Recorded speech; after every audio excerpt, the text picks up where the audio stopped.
The phone rang in the middle of the night, a thin vibration cutting through the quiet hum of hospital machines.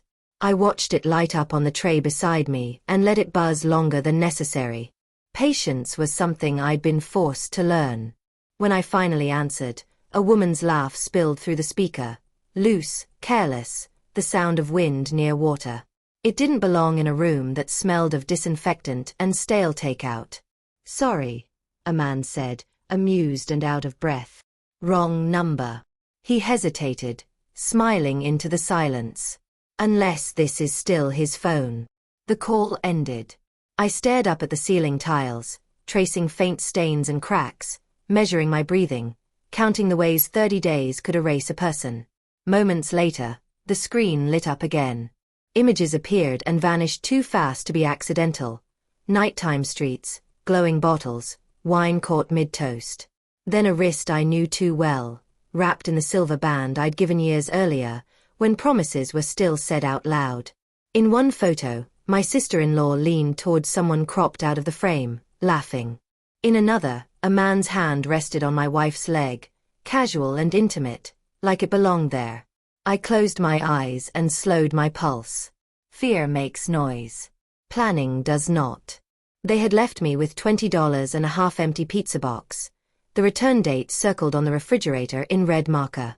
"Back soon," Maura had said, kissing my forehead gently, "the way you touch something fragile you don't plan to keep."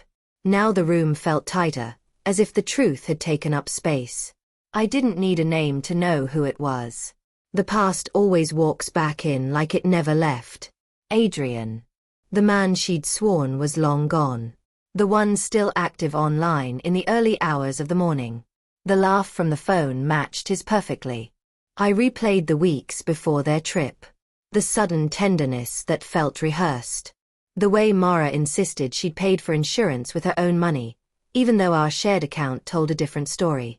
The way her sister Lena avoided looking at me, always busy, always scrolling.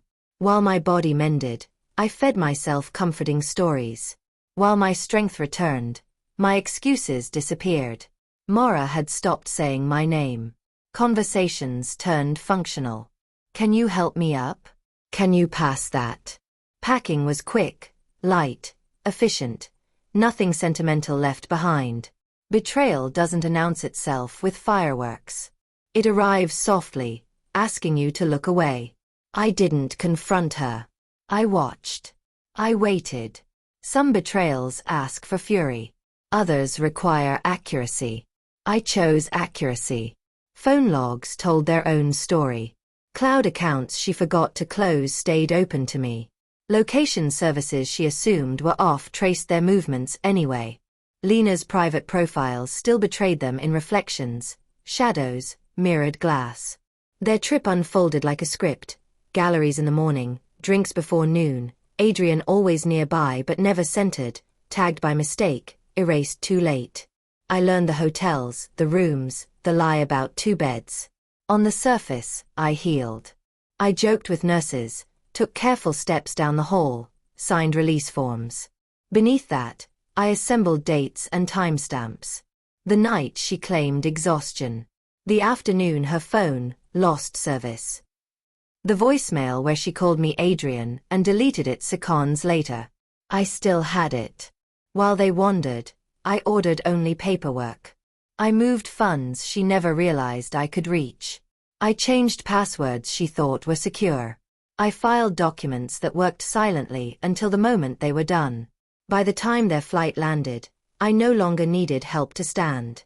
By the time their car pulled into the driveway, the house had changed allegiance.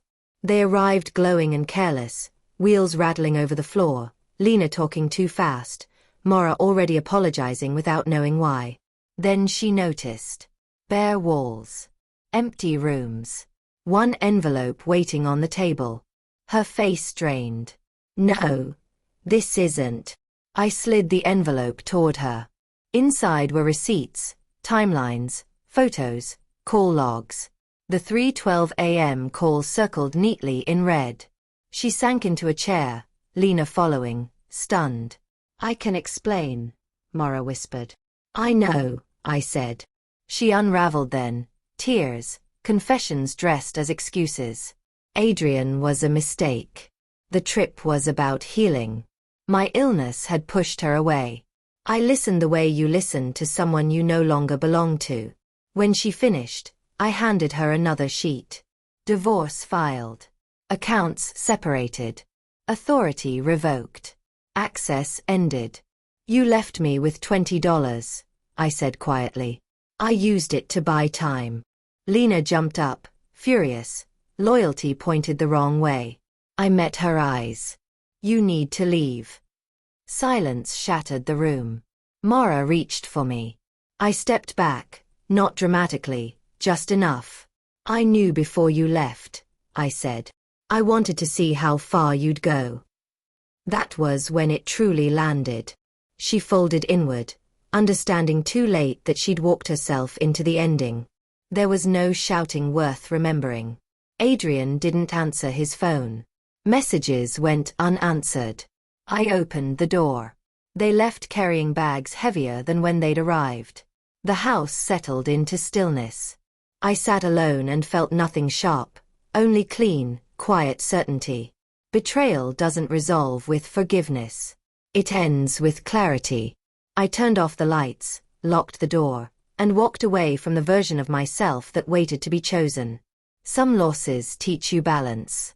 Some truths teach you motion. And sometimes, silence is the loudest proof that you've already won.